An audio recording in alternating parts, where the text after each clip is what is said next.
Welcome back to another video. Today I'm going to be making a new series called Alternative Future of the World. Credit adizzpro, link in the description to Ep1 for his version. So credit, let's get into this.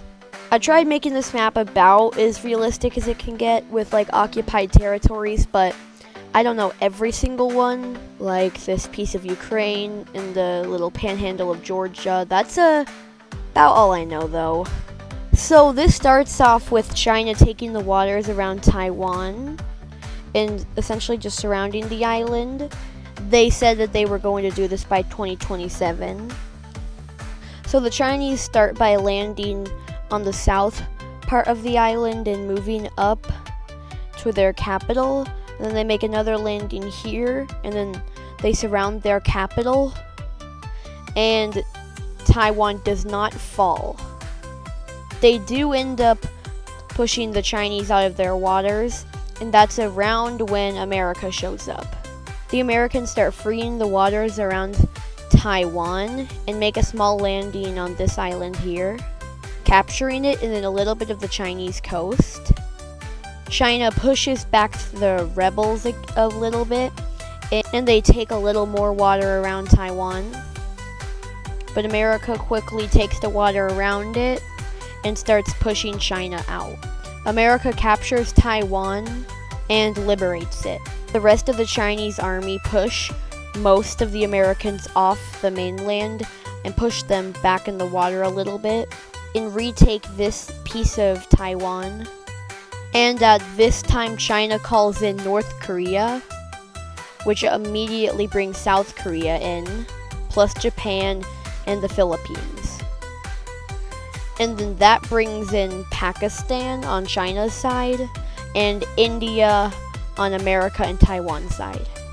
South Korea starts by pushing up the Korean peninsula. It's captured really fast in about 1 month.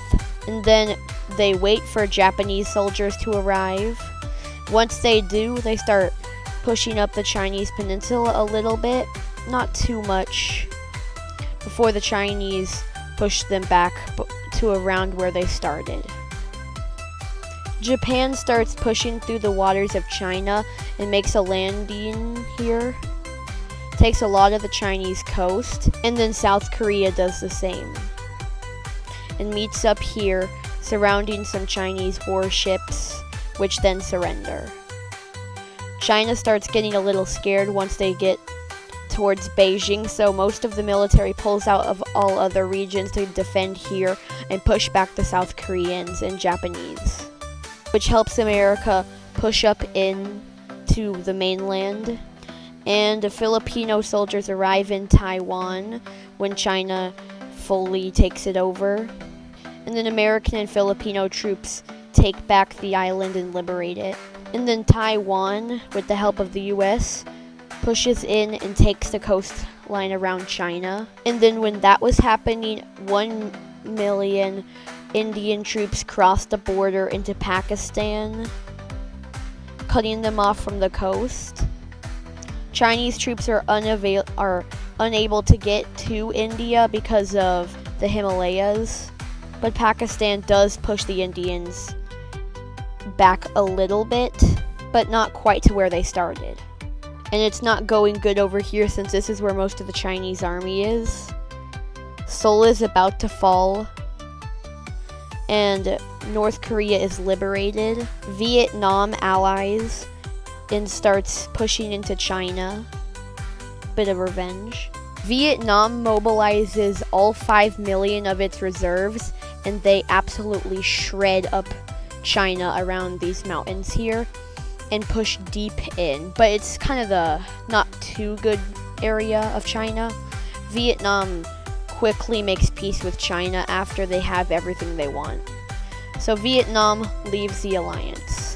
While that was happening, Iran declared war on just India and America. Now that Iran is helping Pakistan and Iran push the Indians back almost to New Delhi, but not quite. At this time, Canada and the UK both declare war on Iran and China, but they're not going to help immediately since it's going to take a while for them to get there. India smashes all of its army into Pakistan and Iran, trying to keep them away from their capital. And troops are pulled out of this area here, so it gets taken pretty quickly. They get pushed back out of the coast. Taiwan makes a little bit of ground, but not enough for any significance. Now that the whole Japanese army is mobilized against China, they get pushed out of North Korea and Pyongyang is taken. China starts conscripting, which pushes America and Taiwan just back a bit, since now they have enough soldiers to guard their capital and attack. Around this time is when Britain arrives and Canada. The United Kingdom fought hardly to get through this pass and cut Taiwan off from the water.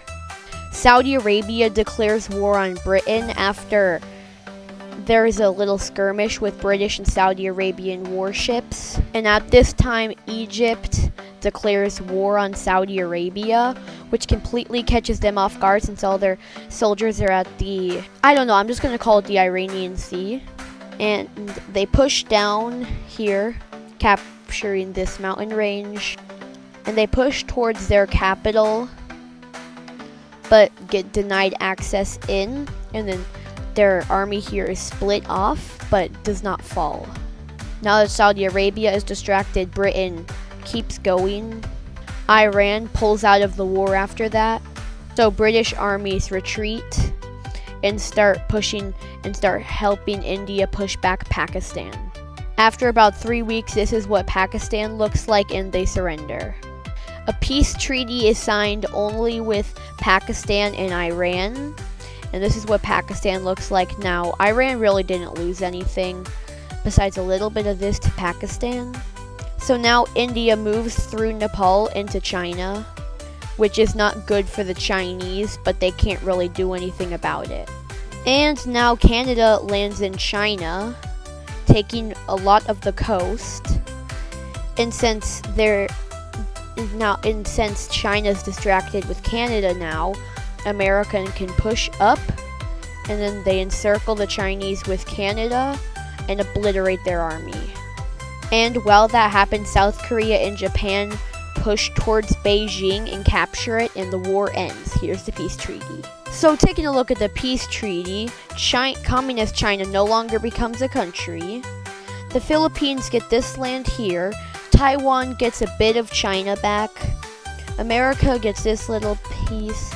Japan gets this, South Korea gets that, Canada gets this, India gets the bit they captured here, and some Pakistani land. The war with Egypt and Saudi Arabia does not end, so we'll get to that in a second. When the peace treaty was signed, Saudi Arabia, now that the others aren't at war with Saudi Arabia anymore, Egypt gets pushed back. And then it just stalemates until a few years later. This is kind of what the front line looks like, but then the war ends, and here's the peace treaty. And here's the peace treaty. Egypt mostly just wants the coastal region since it's easy to access and not like the main Saudi Arabian land like here. So that's the peace treaty. This is what Asia looks like with Liechtenstein here. Russia did not get involved in the war, but the war in Ukraine does end, and this is what the peace treaty looks like. So taking a look at the peace treaty here, Ukraine gets all territories that it lost plus a little bit more. Georgia got all territory given back to it plus a bit more. And a new country is born called Kingla. And Vladimir Putin steps down from being president of Russia. At this time, we see France, Germany, Denmark, Belgium, the Netherlands, Luxembourg, Poland, Czechia, Norway, and Sweden joined the new Peacekeepers Alliance, and India plus Egypt leave the alliance, and Australia and Vietnam join it. We also see Morocco join it. And then for the other alliance that starts, it's with Russia, Belarus, Kazakhstan, Iran, Iraq, Syria, Turkey, Turkmenistan, Uzbekistan, Kyrgyzstan, Tajikistan, Afghanistan, Pakistan. And then a few months later, Mongolia joins. And then a couple African countries unite to make the African Federation. Algeria unites with Tunisia, Libya, Niger, Mali. I don't remember what that's called. Chad, and Nigeria. I'm not exactly sure how to change the name of the country, so it's just gonna be Algeria, but remember, that's the African Federation. Looking into the next war, it's gonna be a short one. Ukraine attacks Moldova, surrounds their capital, and they surrender. And full annexation. Egypt allies with South Sudan to attack Sudan, and the war starts with Egypt pushing down into Sudan and cutting off it from the coast.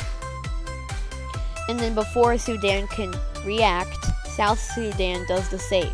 They plan on splitting the country between them and allying with Ethiopia, and then trying to take over the world, pretty much. Seeing the peace treaty, they both split it, and Ethiopia does not accept their request. So Ethiopia gets attacked, but South Sudan's very weak. It was pretty much Egypt that won the war for them. And Egypt does not intervene, so they get pushed back quite a lot. So their capital's threatened, which is when Egyptian troops cross the border and take their capital. Here's the peace treaty. So taking a look at the peace treaty here, Ethiopia joins the alliance, loses some land, and they convince Somalia to join, plus Kenya, and they all decide to go after CAR, aka Central African Republic. All of their troops cross the border into CAR and push through, capturing a lot of cities, and then their capital falls. Full annexation. And then the powers can't agree on a peace treaty, so they all just unite into Egypt. And here's a continent. This is the next thing. Here's a continent that no one really ever talks about and nothing really ever happens in. South America. Well, something's about to happen. Argentina, angry they never got the Falklands Islands, knowing they can't take it back, decide, let's go get some territory from other people that aren't quite as strong. So they push into Uruguay, taking all of the territory at borders, and their capital gets surrounded. They get the option to surrender, and they do. They do not fully take it over, but they take most of the territory. They do the same thing with Paraguay, and Paraguay surrenders pretty quickly. Full annexation for the peace treaty. Some countries decide to create an alliance against Argentina so they don't get taken over. That includes Chile, Bolivia, Brazil, Peru, Ecuador, Suriname, and Guyana. Now they're too scared to expand, but Venezuela and Colombia aren't in the alliance, so they sail over. They take a couple islands here to set their troops up for the invasion. And then there's a little ship battle, which isn't much since Venezuela and Argentina don't have many. Their capital is surrounded, and the rest of the Argentinian army pushes in and around to capture more Venezuela, since they're likely not going to surrender. And they were right. This is 4 years later, once they finally capture the whole country. And the Mexican gang violence gets so bad that America has to go in and stop it. So they take Baja California in 1 week, and they push down the Mexican peninsula.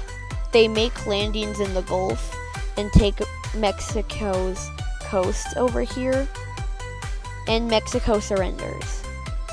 And what's left of Mexico goes to Costa Rica and Panama, with funding from the US, of course, so they can fight all the crime there and eventually maybe release Mexico as another country again. But that won't be in this video. Thank you guys for watching. This is the current map if you want to take a look at it, and I'll catch you in the next one. But before that, just comment down below some video ideas since I'm gonna need help. But Age of Conflict doesn't have everything, so I'll do my best. Until the next one, peace.